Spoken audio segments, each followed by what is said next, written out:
Hey, how do you do that, honey? What do you say you rub a little salve on my meat whistle? Hello, hi. This is Saul Rosenberg, and I just pissed myself. Pepperidge Farms remembers 16 loaves of cock bread. Oh, God. Oh, I just blew my frickin' hands off. The Jerky Boy Show with Johnny Brennan is brought to you by Gamefly.com. Gamefly has over 7,000 titles from all kinds of games for all kinds of game systems and handhelds. There's no late fees, free shipping, cancel anytime. Go to Gamefly.com/haha for a 15-day free trial. That's Gamefly.com/haha. For the best selection of video games on the internet, it's Gamefly.com. Hey, what's up there, Rubberneck? The old fucking Medici from New Jersey over here. Put me on podcast number 8. And, fucking loving the podcast, bro. Great fucking shit. I love it, Johnny. Good fucking shit. Like I said, the fan since like 97, 96. Since I was a fucking 13-year-old, whatever, you know. But, I'm loving it, bro. Good fucking shit. Hey, you know, these things happen. God bless you, babe. See you later. Hello, Mr. Brennan. This is Mark from Bayside. My brother got the biggest kick out of his life by you playing both of our calls. The not-so-funny thing is that my mother is old and sickly, and I wasn't kidding when I said she laughed the balls off when she listened to your albums, specifically the first album. She was, and parts of the second, she was really laughing. And I can't wait to play her the rest of your albums, which I believe is another 4 albums and hopefully one to come. But please think about putting out another album if you can, and please work on that cartoon because you'll make an awful lot of people really, really happy. Take care. We don't care. Who's that? Let's talk to them. I don't even care. Joey. Joey, what's up? You're on there. Investite. What's up? How are you, fruitcake? Good. How are you? All right. What did you call for? Word has it that, you're running your mouth about that Carmine. Yeah. Well, that's not very nice. The sources tell us that you got to put an end to it. Yeah, that's not good, because it comes back in a bad light for Carmine. Is this one of his, One of the cronies. One of the cronies? No, let's just say, we're just trying to make it right for the guy. He's a good guy, you know what I'm saying? The good fella. I feel like I'm going to wake up with the fishes tomorrow now. Wake up with the horse head in the bed. These things have been known to happen. I believe it. You don't want to get off on the wrong foot with the guy. You guys just take care of the big fella. He tries to do right. He gets a little upset when you're hurling all that, that nonsense his way. Listen, I you know what? I have nothing but good things to say about the Godson and the Godfather. It's only when things go wrong here when I can't get internet or can't record or can't do this, can't do that, and then I have to vent it out. Like I love the Godson so much in the fact that I would even go buy him a new tracksuit. Well, you know what you got to do? Just next time you see him, just give him a good slap. You know what I'm saying? Like a little, on the cheek and then a kiss on the other side? Well, if you got problems with Carmine, I'd say that's the better way to straighten it out that way. Give him a good slap upside the head. No. All right? See, we're misunderstanding here. I don't have a problem with Carmine. I have a problem when things don't work the way they should around here. Yeah, well, then now that seems to be Carmine's problem. So, yeah, maybe I got to get on him and give him a shoe up the ass. There you go. Now we're getting on the same page here. Yeah, that's what we'll do then. I'll take you. Let me go speak to him. It seems like the wires are crossed here, Tim. The wires? The wires are crossed. Let me speak to him, see what's going on. Does that mean our phone lines are tapped? No, he's saying he's getting getting the real story. He's getting mixed information. Oh, Yeah. I get it. I'll get the real story off him. And who's this? This is Joey Tiptoes. Joey who? Tiptoes. Joey Tiptoes. Oh, that's because you can sneak in here very quietly? No, it's because I'm a good dancer. That's good. I like that. You don't have keys to this place, do you? Well, let's just say I don't need keys, I Well. slip in the old back door now and again. I believe that. So does our loyal listener, Gay Paul. I wouldn't doubt that. Well, I'll twist little Gay Paul into pretzels. Look, Tim, I don't have time to shoot. I gotta run here.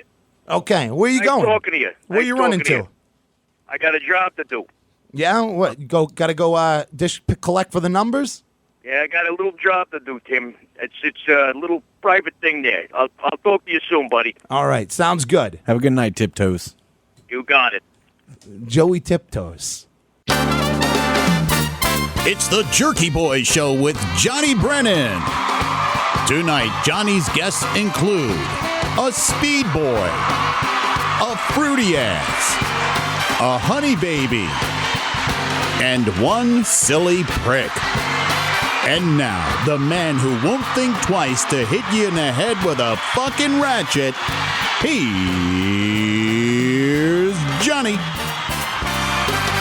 Hey, nice job, Jack. Way to go, sweet ass. All right there, people. Nice to have everybody back again. Show 16. Hope everybody had a great weekend and a nice Monday. Now that we switched over here to Tuesday, but so it'll be out, on Tuesday mornings or Tuesdays, but at least we're getting it the fuck out there, right, Charlie? Okay, that's it, John. Stop right there for a minute. If I may, John. What are you doing, Saul? What's the problem? I'll tell you what the problem is. It's all this filth. And I'm trying to be nice, and I just don't think it's something you need. With all this fast-mouthed and filth and just, I'm saying tone it down a bit, that's all. Oh, what are you, the fucking director? Now you're running the ship, the whole fucking operation? Don't do this, don't do that, all Mr. High and Mighty. Come on. I've seen you throw a few F-bombs here and there, so don't give me the fucking bullshit, asshole. Well, yes, that's true. You're very accurate with your statement. But I don't do it often. I've only thrown an F-bomb if, let's say, I had very, very bad chapped lips, or I may have stubbed my toe. Then you would maybe see me hurl like some horrible, awful, scary language, but it's not necessary for the show, and that's my 2 cents. Listen, I have to go. I'm out of here. It's obvious you don't respect my opinions. Yeah, okay, whatever. All right, go do what you gotta do. You little fuck. Get under my skin sometimes, this guy. Really annoys the shit out of me, that little fuck. I heard that, you little assball. Get the fuck out of here, little jackass. Anyway, up in the front there of the show, you heard that bit there. That was actually a new character that I'm doing. That's brand new. It's like this mafia type hit guy, and it's really funny because even when I hear it back, I'm like, wow, that doesn't sound anything like me at all. It was I called in, a buddy of mine down in Florida owns a radio station, Big 810 AM. And these night guys that are on down there. It's the guy's name is Tim Vestite, and the show is called The Train Wreck. And so they're just giving him the business and messing around with Carmine, and just teasing him and all in good faith and whatnot, just busting each other's chops. And Carmine just asked me, "Hey Johnny, they always got the lines open. Why don't you call in and just call into the show and fuck around with them, just bust their chops and have some fun." He says, "They're always picking on me. They're always breaking my balls." He says, call in like, you're going to watch out for me. You're going to, you're a good fella. You're going to take care of business. And just made it, just had a little fun with it. But I hope you guys like that, man. It was actually funny for me to hear it because it's like, wow, man, it didn't even sound like me at all. It's funny, even when, my kids were hearing it, they're like, holy shit. That doesn't sound anything like you, Daddy. But, yeah, let me know what you think of it.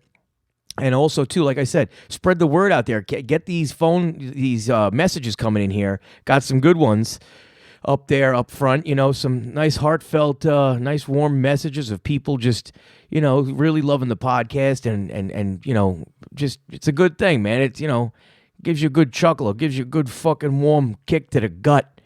But, it's all good there, Charlie. Yeah, so call in and let me know what you think of my new character there, Joey Tiptoes. Give me a buzz, let me know what you think. Yeah, good old Joey Tiptoes. Tough guy. Get the job done. Gotta rub somebody out, do what you gotta do. Good dancer, he's light on his feet. He does it all. He's a fucking, a real old fucking world tough guy. Real paradiddle. Good old Joey Tiptoes. All right there, so give me a little buzz and let me know what you think. All right, 718-878-5668. 718-878-5668. All right. Very nicely done. Yeah, so definitely, like I said, let me know what you think of that new character.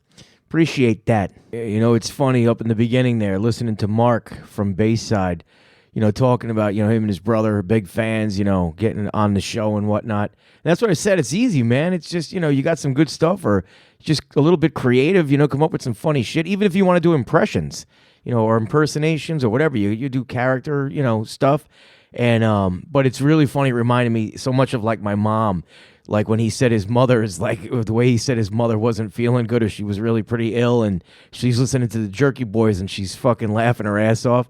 It reminded me of my mom with that the skit with the haysicle where she lopped off her fucking leg and she's laying in bed and everybody's got to come through the turnstiles and fucking collect money to see her. And all the fucking people from the neighborhood are coming in to say hello to my mom and, you know, More turnstiles.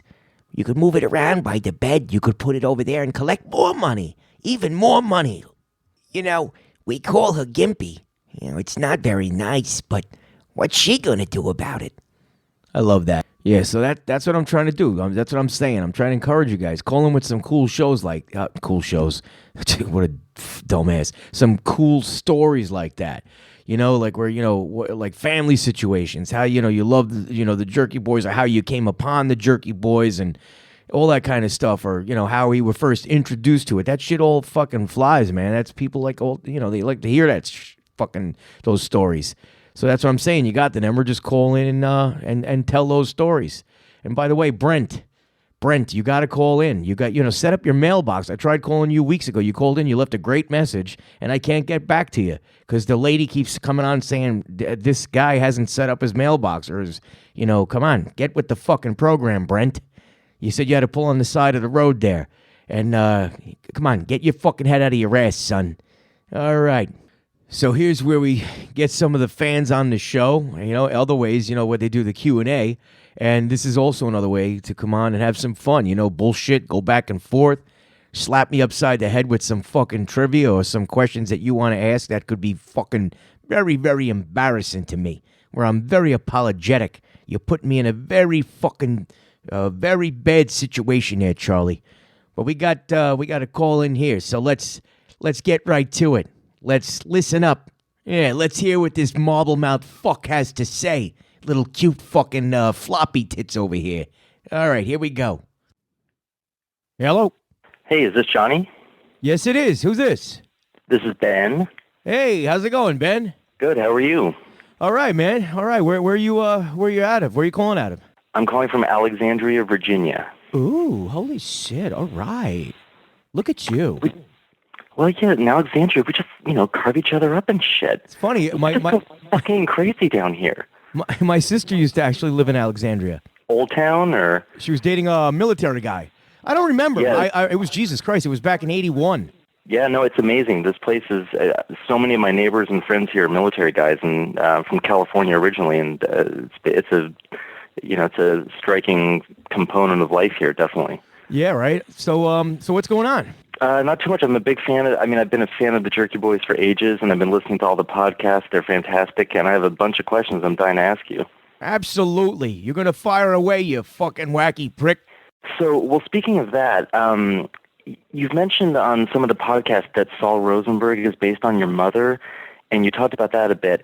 And I've heard you mention kind of just in passing that Frank Rizzo is your father, but I haven't heard you really elaborate on that. And I wanted to know more about, like, is that really what your father was like, and how much of that is you, you know, exaggerating it? You know, can you describe your father and you know, how much of that is really, you know, did he really yell like that and say things like that and so on? Well, oh, Jesus. I'll tell you, I could describe John's father. Oh, for Christ's sakes, it brings very scary that you're even asking him these questions. No, all kidding aside, Frank Rizzo, like, just like say I'm speaking to you now, my father, he was, he spoke like a gentleman, nice, this, that. But what, like, if he snapped, my father had man, he was like, he snapped in a fucking heartbeat. Like, right off, 1 minute you could be, talking nice. He'd be like, when I got, a brand new Rottweiler or a pit bull, when I was a kid, my father, they're little puppies. And my father's like, oh, Jesus, Johnny, beautiful dogs. Look at them. They're beautiful. And then the dogs would just jump, just one too many times, jump up trying to fucking make friends with him. And so he goes from being, wow, Johnny, what a beautiful, go lay the fuck down, I'll shoot you up the ass. And that was like my father. Or when if he was pissed off, if you got bad report cards, or if you fucked up, you did stupid shit, he's like, get in here, you motherfucker! I'm gonna put a shoe so far up your ass, you son of a bitch! And that's where growing up with that, and my mom very much Sal Rosenberg. That's like I've been over that before, but yeah, all her little quirks and whatnot. But my dad, yeah, I mean. That's, these characters are so beloved today because, they're all based on very, real people. These are all, aunts, uncles, relatives, acquaintances, cousins, things like that. But yeah, so to put it in a nutshell, Frank Rizzo is based on my father's temper. So I'm trying to get a sense of, was his temper just in the kind of zone where it was sort of funny to you and your siblings, or was he kind of a scary guy to have as a dad? Well, both. Absolutely both. My father was he was a character. He was a tough guy. He was a real tough dude. He was like 5'11", but he was like 250, 260. So he was really built, and he was just a tough bastard. So yeah, and we grew up old school. For example, when I was a kid, man, if I fucked up in school, this is back in the early 60s, I got my fucking ass handed to me. I didn't hear, oh, son, now, you better, oh, boy, you really got to work harder, son. Let me tell you something. He was waiting for me right there. I got off the freaking school bus, and as soon as I got in the house, that belt came off, and I got my ass whipped into fucking oblivion. So it's like, it was an old school upbringing. You fuck up, there's a debt to pay for that, But, and then there was another side of him where he was, he was a very charming person, fucking hilarious, which is where a lot of the stuff like sizzle chest and muffin ass and stuff, like my kid brother Jay stealing shit when they get back with the groceries. My brother Jason runs off with some fucking cakes or pies or some shit. And my father's like, hey, muffin ass, get the fuck back over here with my shit, you little prick. So, I mean, it was, there was both sides to it. Look, if you fucked up, you got your ass whipped. And then you got that Frank Rizzo. And then there was the joking Frank Rizzo. Like, if we'd be painting the room, my father, he was a great boss, Get up on the fucking roof and lay some of that fucking tar up there, Johnny. So we'd be pushing tar around, or let's say we'd be painting a room. Inside the house, you're painting. And he'd be, don't go cheap with the fucking paint. Let's lay it on thick. Meanwhile, he's standing there with a nice cold beer telling us what he was a pisser. Or if you're say you were nailing boards or something like that. He's standing there watching you drinking a cold beer. And if you, God forbid, you miss the nail, he'd be like, what the fuck are you doing, Batman? Lay the fucking hammer on the nail, you stupid prick, or get the fuck out of there and let me get in and do the job. But he was one funny fucker. And did he live to see Frank Rizzo become a famous character? Yes, he did, actually. He did, and I was thankful for that. He passed away in 2000, pretty unexpectedly, very, very strange. He had something going on with his lungs, and it was, we believe, because he was in the building trades, on Park Avenue, Fifth Avenue. They ran these big buildings, and they think it was asbestosis, or, I think that's what it's called. And so, it took him out. He went down in Ireland, and they pronounced him dead when he was in Ireland, visiting family. And somehow they got him back to life. They brought him back to life, and they got him up north. And he was in the hospital for like a month. We got him home. We celebrated Thanksgiving and Christmas with him. And I think it was, a few months later, he was on his way to a wedding, and it attacked him again. Whatever it was, something to do with the lungs, and that's it. He was with my youngest brother Jay at the time. They were on their way to a wedding, and that was it. My father, that was the end of it. They couldn't bring him back that time. But the strange thing is, right up to when he passed away, he was a big strapping dude. Like it was really weird. Like we didn't know what the hell this was that was going after him, and he wasn't the type to sit around and cry or go to with the doctors and tell you what he didn't tell you what his problems were. Yeah. So he was aware that you had become sort of famous doing an imitation of him? Yeah, he was actually at the movie Rap Party. So my dad was at the movie Rap Party. He saw all the albums, go multi-platinum and sell and stuff. And yeah, my father, he got a big kick out of the fact, all he would ever say is, that Johnny. And funny enough, he only called me Johnny or Jake or Jack. And you say, that Johnny, he's a wacky fucking prick, that fuck. So that would be the extent of it. And that reminds me, because my brothers and I, we imitate our parents, but we never do it to their face. But it sounds like you were pretty open about the fact that you did this imitation of him. Is that right? Yeah. As long as, like I said, because it was reality. I lived it. So it wasn't like I was making fun of anything or anything like that. I wouldn't sit around doing that shit in front of my father's face. I'd be like, if I was making records or doing Frank Rizzo on record, my father never gave it a second thought, Well, I used to record like blues, like in my basement with my brothers. We had bands and whatnot. So me and all my brothers, we'd be downstairs playing blues, and I'd be, singing like some like old black guys from the 1920s or 30s. And my father thought that was the coolest thing. He loved that. He used to push that to all of his friends. You got to hear this shit. But when it came to the comedy and stuff like that, my father was just like, yeah, that Johnny's a wacky prick. Or like if he was upstairs trying to watch TV, right? And I'm downstairs practicing the drums or practicing my guitar, he would say to one of my brothers or whatever, hey, yell down to fucking Johnny one note and tell him I'm trying to watch the TV. Shut that shit off down there. So that, that's the kind of guy he was. He was a funny fuck. And do your brothers do a variation of Saul and Frank because they had the same parents? No, it's funny. My brothers they're not, they're nothing like me at all. I mean, they're completely different, individuals, more to the serious side, where, I got one brother that's kind of like me, like where he's a little nutty and crazy fucker. And then my other two brothers are more, more serious. They're not into showy, like, being out there and putting yourself out there doing crazy shit. Well, another thing I was wondering about is, on the podcast, you've told these amazing stories about your manager trying to get permission from people that you've pranked, and and you talked about how it took him, many times to get the permission of the flower lady, for example. And I was floored by those stories because I guess I never really thought it through, but I guess I'm surprised that in each case you sort of had to get permission from the person on the call. And I was wondering, is that always true, even like with the first album? Like, is it the case that on every album, every person that we're hearing has given their permission to be on the album? Yeah, like 90, 95, 99% in that area. But nowadays, everything's blown wide open now because now you have the internet now, and it doesn't have to be locked down on physical CD. See, back in the day, you planned on putting it and burning it onto a physical CD that would be sold, so it would always be out there. Nowadays, you can run stuff on a website, and if somebody bitches and moans about it, you could just pull it down. Mm-hmm. So there was a couple of like, for example, Eric the Buttnut, the piano tuner guy. So we weren't able to. So he came forward and we had to pay him a chunk of change, no big deal. But because he recognized himself and said, hey, that's me. But they have to be very specific and very clear. And don't forget, you're going back over 30 years now. Right. So in the early days, did you guys just sort of go for it and hope that people didn't come after you? Yes. The first, don't forget, it was all bootleg stuff.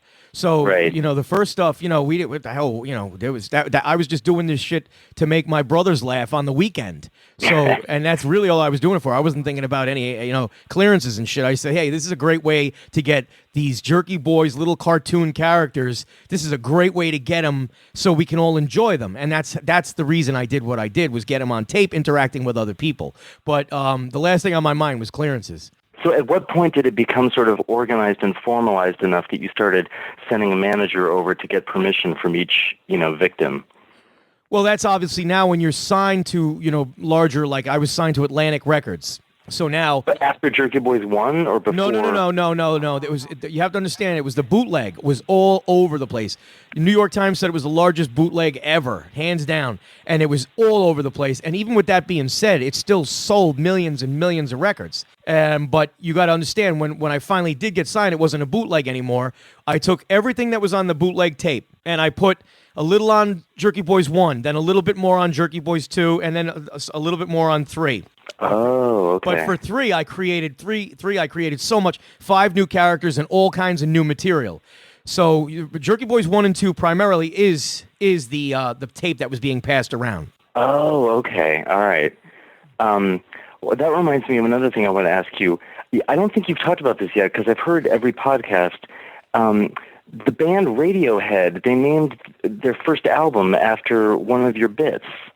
You must know about that, right? Yes, absolutely. They actually called me. I'm curious to know how you found out about that and what your reaction was and stuff. They actually called me to get permission to do that. They didn't just do that without permission.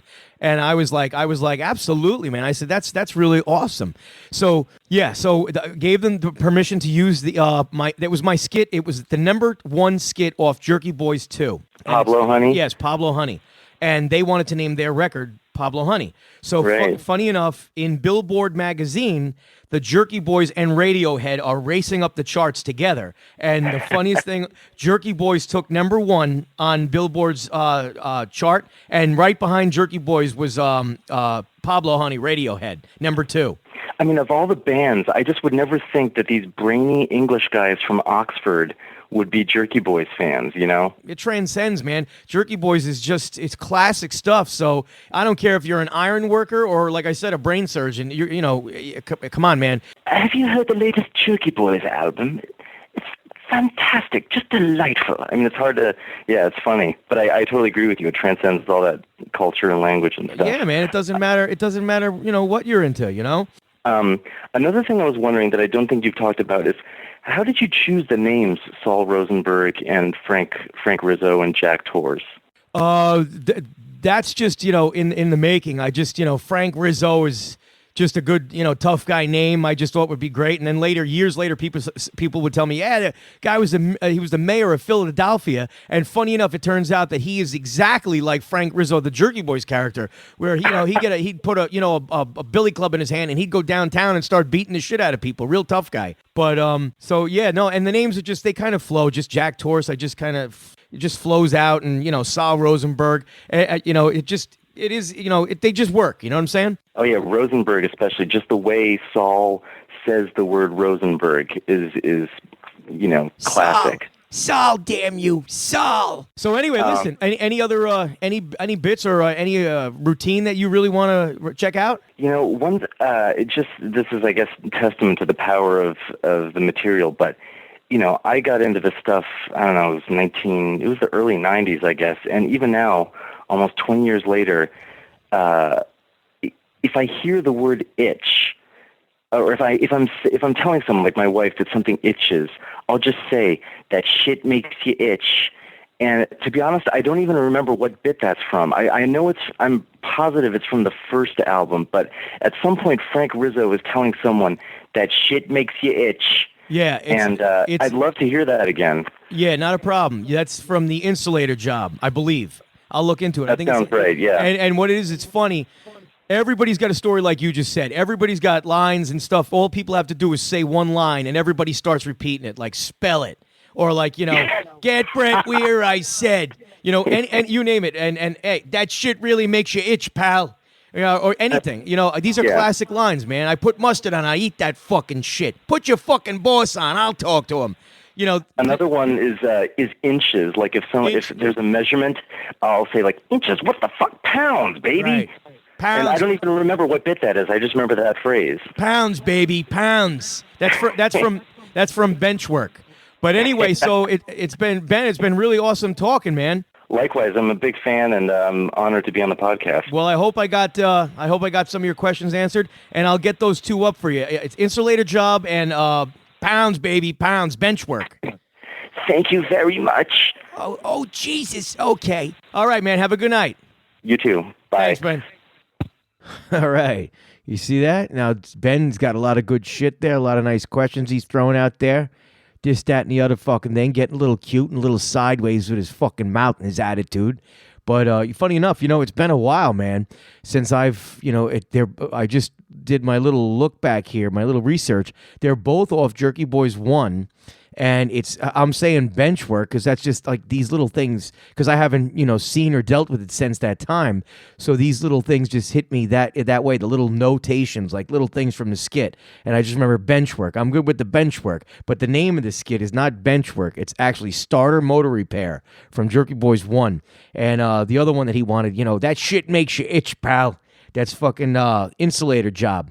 So from the same record, Jerky Boys 1, Insulator Job. So I'm going to hit you right now in the fucking teeth with fucking Insulator Job. So take a listen, prick. Good afternoon. Yeah, how you doing? I'm calling about the Insulator Job. Insulator Job? Yeah, that's right. Yep. Did you call before? No, I didn't call before. Did you recognize the voice? No, because I'm just asking. The person who is taking care is not here today. Well, how about I tell you a little bit of information? I don't know much about it, that's why. Well, what do you know? I know estimating. Well, you know what estimating, huh? But you don't know about working with this insulation shit. No, I don't know. I don't go to the jobs often during the job. I can bet you don't, because you'd be itching your ass if you did, pal. That shit makes you itch. You know, you gotta wear long clothes, the breathers, the respirators, the whole 9 yards. Yeah. You got all that shit, that safety shit? Excuse me? You have all that safety equipment, because I'll need it. Uh-huh. I only work with safety equipment and a good firm. You don't fucking give me the little shit breathers. I gotta have the good stuff. Okay, Daddy. You got to call Monday. You know? All right, well, tell me some information about yourself. Tell me what you do. We do asbestos removal. That's right, you do asbestos removal. I'm good with that. I'm good. Okay? Go ahead, tell me more. And that's all. And we do some boiler removal and pipes, insulation and breaching and everything. You do, huh? Yeah. Very proud of you. That's very nice. And that's that's all you do, huh? Yeah. Look, I work with that shit so long I can eat the fucking shit. It doesn't bother me. I eat it. I put mustard on it and eat the fucking shit. Uh-huh. You hear where I'm coming from, babe? Yeah. Okay. Okay, so call Monday. Yeah, I'll call you Monday. Who should I ask? What's your name? Rollin. What? Rollin. Rollin. I'll ask for you, and then you could put your fucking boss on with me, okay? Okay. And I'll straighten shit out over there, okay? Okay. See you then. Okay, bye.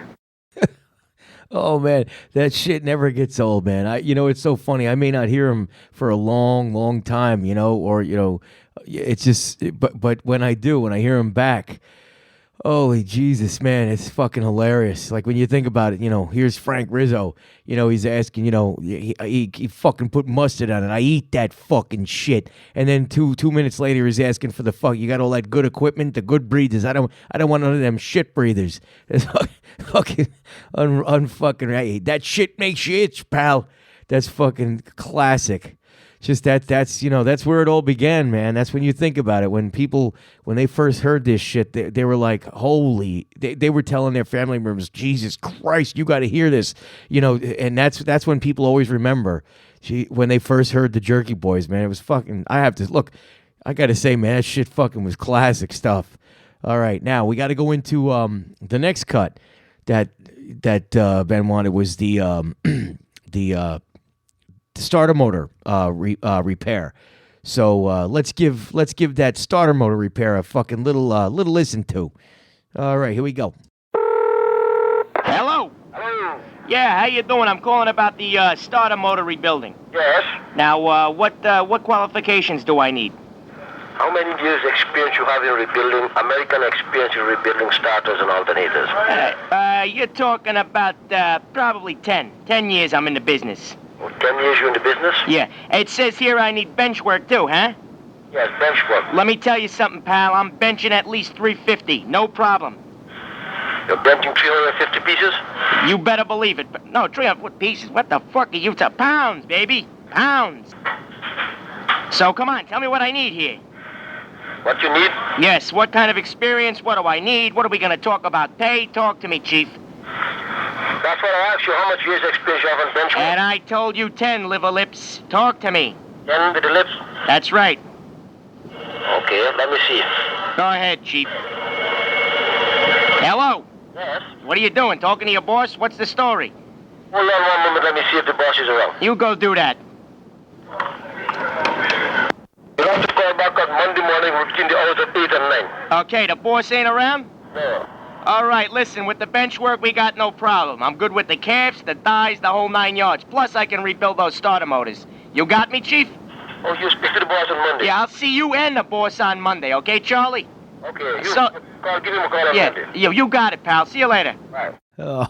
Oh man, doesn't that bring you back? Doesn't that give you good warm feelings?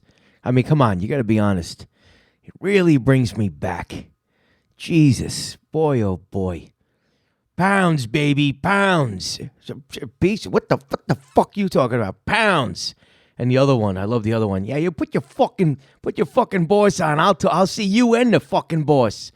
Just that man, there's not that Frank Rizzo. He is the fucking shit. That guy is no joke. Holy shit. Just think like even in the auto mechanic, how fucking outrageous, man. I'll work circles around you. I'll wrap your fucking head in with a ratchet.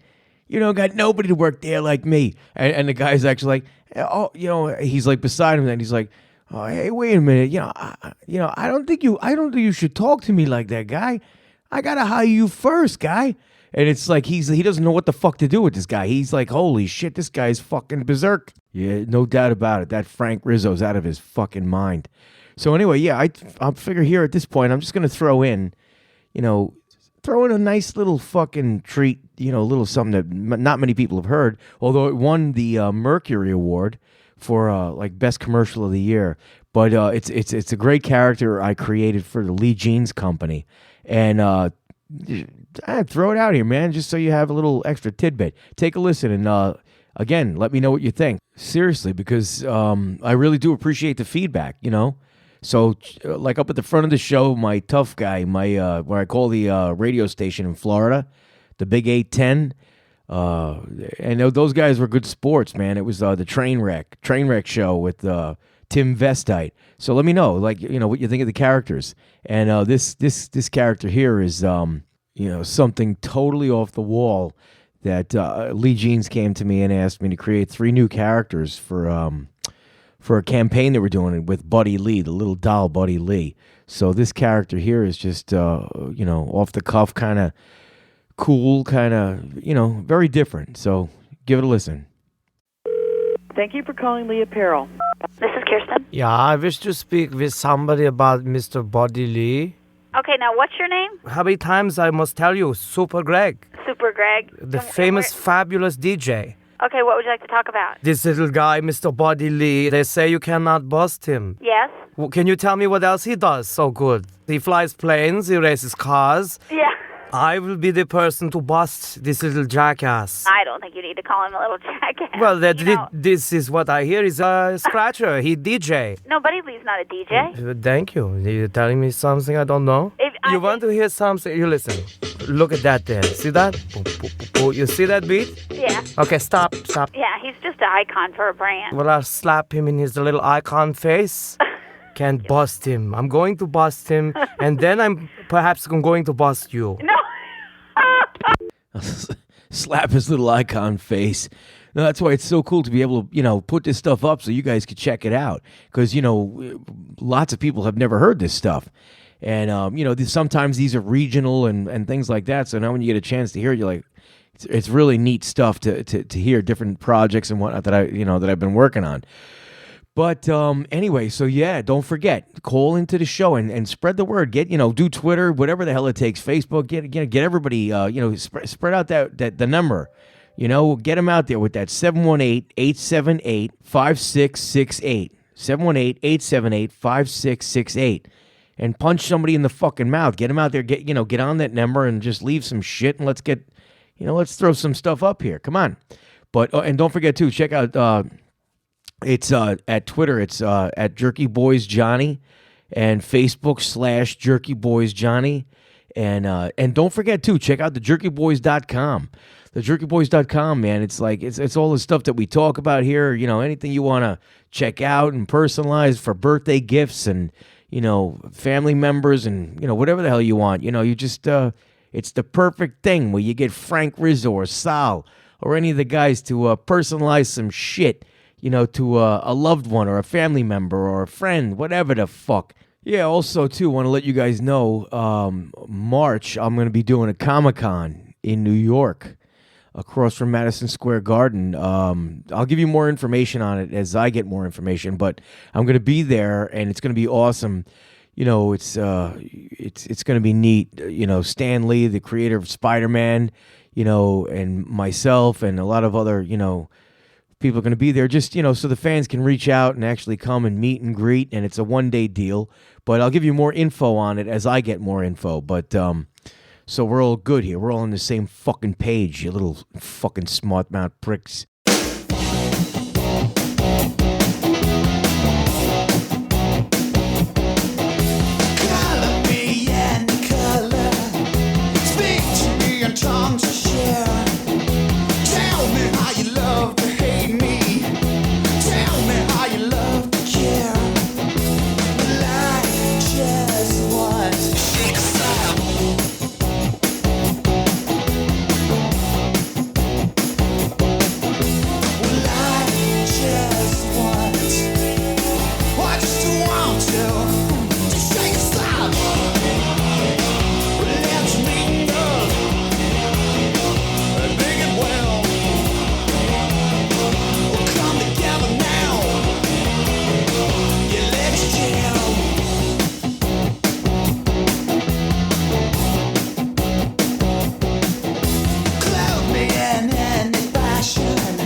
me.